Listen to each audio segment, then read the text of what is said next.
वाह वाह वाह, बहुत खूब, बहुत शानदार।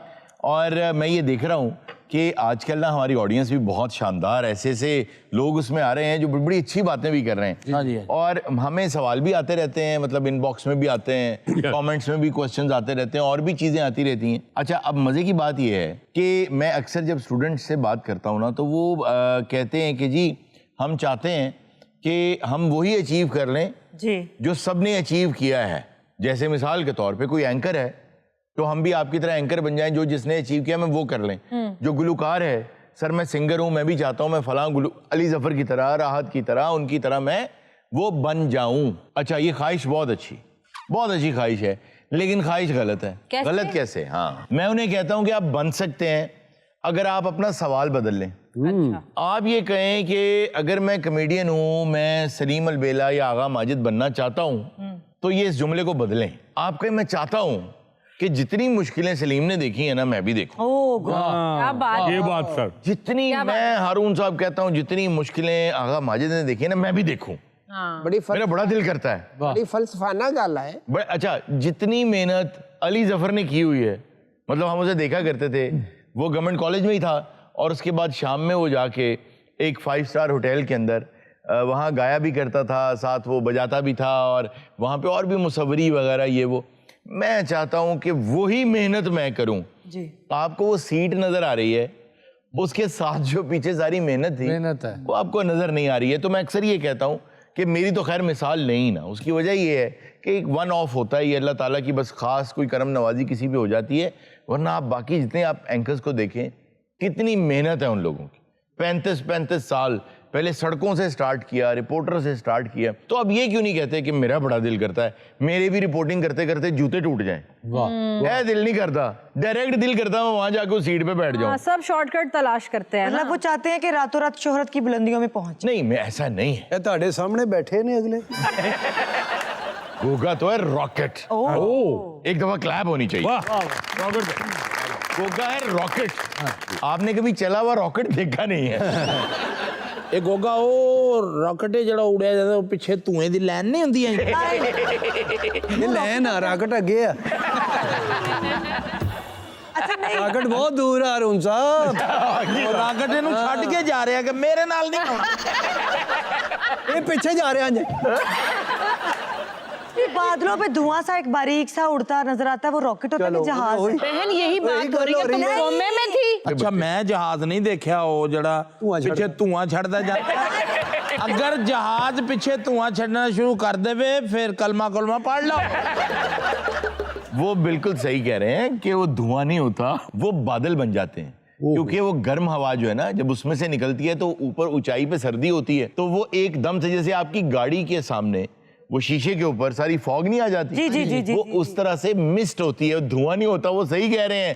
जिस दिन धुआं जहाज जो निकला अच्छा, रॉकेट जो चलता है उसके अंदर कोई बंदा तो नहीं ना बैठा होता? डिपेंड करता ना रॉकेट के अंदर, अगर तो वो बंदे ले जाने वाला रॉकेट है तो बंदे ही बैठे ये सवाल मैंने इसलिए। सब एक रॉकेट वो भी होता है जो ये स्मोक वगैरह खत्म करने के लिए होता है, उसके पीछे से धुआं निकलता है, जिसको आप चुंजाला जहाज कहते हैं ना।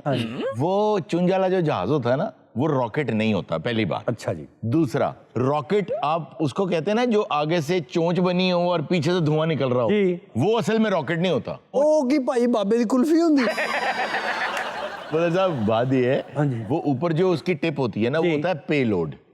जो जरूरी सामान है ना, वो सारा वो उसके सिर्फ पेलोड के अंदर होता है। बाकी जो सारा है ना, वो ईंधन होता है। सारा कुछ उसमें होता है।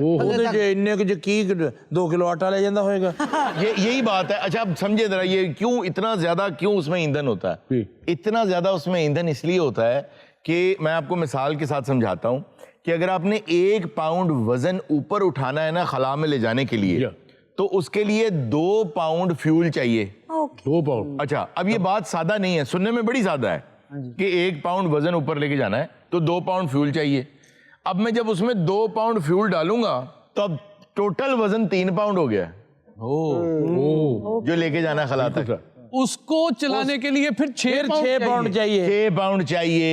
अच्छा सर, फिर 6 पाउंड पा लिया, फिर हो गया 9 पाउंड। जी, फिर ये 18 पाउंड पाना। चाहते नहीं मैं बताता नहीं तो सिर्फ रॉकेट भरी जा रहे हैं तो उड़ नहीं रहे। हूं। यार ये वैसे बहुत अच्छा सवाल है यार। ये बिल्कुल सही इन्होंने कहा है कि होना तो फिर ये चाहिए। बिल्कुल सर। जब वो उठेगा तो कुछ फ्यूल जल भी तो जाएगा। फिर जैसे जैसे ऊपर जाएगा वेट कम होता जाएगा। तो इसलिए बहुत ज्यादा उसमें ईंधन चाहिए। इसलिए आप जो रॉकेट देखते हैं ना 100 मंजिला रॉकेट, तो ऊपर की एक मंजिल में या लोग बैठे होते हैं या सामान होता है जो जाना होता है। लेकिन सारो जिन्ना ਉਹਦੇ ਚ ਹੈ जी ਕਿਉਂ ਉੜੇਗਾ ਤੇ ਫਿਊਲ ਉਹਦਾ ਜ਼ਾਇਆ ਹੋਏਗਾ ਤੇ ਫਿਰ ਉੜਦਾ ਜਾਏਗਾ। जी जी। ਤੇ ਪਹਿਲੇ ਉਹ ਇੰਨਾ ਕੁੜ ਕੇ ਜ਼ਾਇਆ ਕਰੇਗਾ ਇੱਥੇ ਕਹਿ। अच्छा यार ये फिर अच्छा सवाल है। ये एक दफा फिर क्लाप होनी चाहिए। वाह, वाह, वाह, वाह। उसमें एक सिस्टम लगाया होता है। वो सिस्टम ये लगाया होता है कि जो उसमें ईंधन भरा होता है ना, वो मुख्तलिफ टैंकियों में भरा होता है। वो थोड़ा सा ऊपर उठता है ना तो अपनी टैंकियां फेंक देता है, तो वजन कम हो जाता है। फिर और थोड़ा ऊपर जाता है और टैंकियां, जो एंड पे चीज पहुंचती है वो इतनी सी वही वो टिप ही होती है उसकी। सर टैंकियां सुट्टी जाता तो फिर वापसी किवें हुंदा? पहली बात तो ये कि कुछ अरसा पहले तक तो कभी कोई रॉकेट वापस नहीं आया। हाँ अच्छा अगर लोगों ने वापस आना है तो फिर वो कैसे आते थे? ठीक है। हाँ ये उसका तरीका ये होता था कि वो जो पेलोड के लिए वो जो टिप होती है ना, वो दोबारा उसमें बैठते थे और उसको जमीन की तरफ फेंक देते थे, क्योंकि ऊपर जाने के लिए ताकत चाहिए ना, नीचे आने के लिए। नीचे आने के लिए तो नहीं चाहिए। तो जब वो दुनिया के करीब और जमीन से करीब आ जाता था तो उसको फेंकते थे समंदर में, और समंदर में भी फेंकते हैं उसको पैराशूट्स के साथ। तो ये जो साइंटिस्ट या ये जो एस्ट्रोनॉट्स होते हैं जो वापस आते हैं ना, ये वो उसी में बैठ के आते हैं, लेकिन वो पैराशूट के साथ समंदर में गिरता है, फिर वो कश्तियों पे जाते हैं, उन्हें बिठा के वापस ले आते हैं। लेकिन यार ये हम किस तरफ चल पड़े हैं। मैं नौजवानों को समझा रहा था, ਉਹਨਾਂ ਨੂੰ ਇੰਨੀ ਮੁਸੀਬਤ ਚ ਪਾਉਂਦੇ ਵੀ ਤੂੰ ਜਾ ਰਿਹਾ ਹੈ, ਤੂੰ ਕਮੀਨੇ ਜਿਹਾ ਟੈਂਕੀਆਂ ਨਾ ਹੀ ਸੁੱਟ। आगा साहब, लेकिन इससे टैंकियां फेंकने से एक बात तो पता चली, क्या जी? जिंदगी में बड़े बोझ होते हैं जी। कोई प्यारा बिछड़ गया, कोई दोस्त छोड़ गया, किसी ने बेवफाई कर दी, किसी पे गुस्सा आ गया, किसी ने ज्यादती कर दी, ये बोझ तो होते हैं। बिल्कुल। अगर ऊपर जाना हो ना आसमानों की तरफ तो फिर बोझ गिराने पड़ते हैं। बहुत अच्छे। ਲੇਕਿਨ ਸਰ ਜਿਹੜੀ ਤੁਸੀਂ ਗੱਲ ਕਰਦੇ ਹੋ ਨਾ, ਇਹ ਤੇ ਗਿਰਾ ਕੇ ਜਾਣਾ ਹੈ। जी जी। ਉੱਥੇ ਲੱਠਾ ਹੁੰਦਾ, ਪੈਰਾਸ਼ੂਟ नहीं ਹੁੰਦਾ। ये क्या? मैं बुलंदी देखें, सुने, हाँ, वापस ही आ सकता है। मैं इसको रीफ्रेज कर देता हूँ। अगर जमीन पे चलना है ना, ट्रेन पे जाना है, तो घर से जितना मर्जी सामान ले जाएं, हाय हाय। लेकिन अगर जहाज में बैठना है ना तो सामान छोड़ के आना पड़ेगा, बिल्कुल सर। क्योंकि आपने इस बार हवाओं में उड़ना है, बिल्कुल। तो सामान छोड़ दें। ਇਹ ਤਾਂ ਗੱਲ ਹੁਣ ਵਿੱਚ ਡਰਾਉਣ ਵਾਲੀ ਗੱਲ ਹੈ। अच्छा, मैं बात ये कर रहा था, मैं कंक्लूड कर दूं। मैं नौजवानों से ये कहना चाहता था भाई कि जो ये तो यार आप मजाक में पड़ जाते हैं। ये अगर देखें, आपको खरगोश कैच करना है ना, तो बेवकूफ लोग खरगोश के पीछे भागते हैं, जो समझदार होते हैं ना वो गर्जने उगाते हैं, खरगोश खुद ही आ जाता है। अरे वाह, बहुत आला, बहुत आला। ਬਦਰ ਭਾਈ ਵੀ ਰਾਕਟ ਚਲਾਉਂਦੇ ਸੀ ਤੇ ਰਾਕਟ ਦੇ ਪਿੱਛੇ ਲਿਖਿਆ ਸ਼ਰੀਕਾਂ ਨੂੰ ਅੱਗ ਲੱਗਦੀ।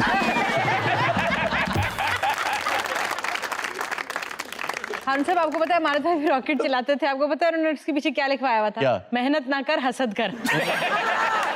ਫਿਰ ਮਿਟਾ ਕੇ ਲਿਖਵਾ ਦਿੱਤਾ ਕਨਸਰਟ ਲੱਭੇ ਨਾ ਲੱਭੇ ਸਪੀਡ 190।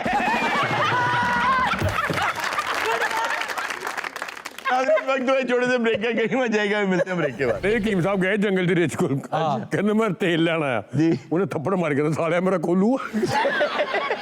ਉਹਨੂੰ ਜਾ ਕੇ ਕਹਿੰਦੇ ਮੈਂ ਤੇਲ ਲੈਣ ਆਇਆ, ਉਹ ਕਹਿੰਦਾ ਸ਼ੀਸ਼ੀ ਲਿਆਇਆ। अच्छा, तेल लैन गया, शीशी घर भूल गया। ਸ਼ੀਸ਼ੀ ਇਹਦੇ ਕੋਲ ਨਹੀਂ ਸੀ, ਉਹ ਰਿਚ ਫਿਰ ਉਹਨੇ ਮੁਹੱਬਤ ਕੀਤੀ, ਉਹਨੇ ਉਹੀ ਤੇਲ ਸਿਰ ਨੂੰ ਲਾਤਾ ਹੈ।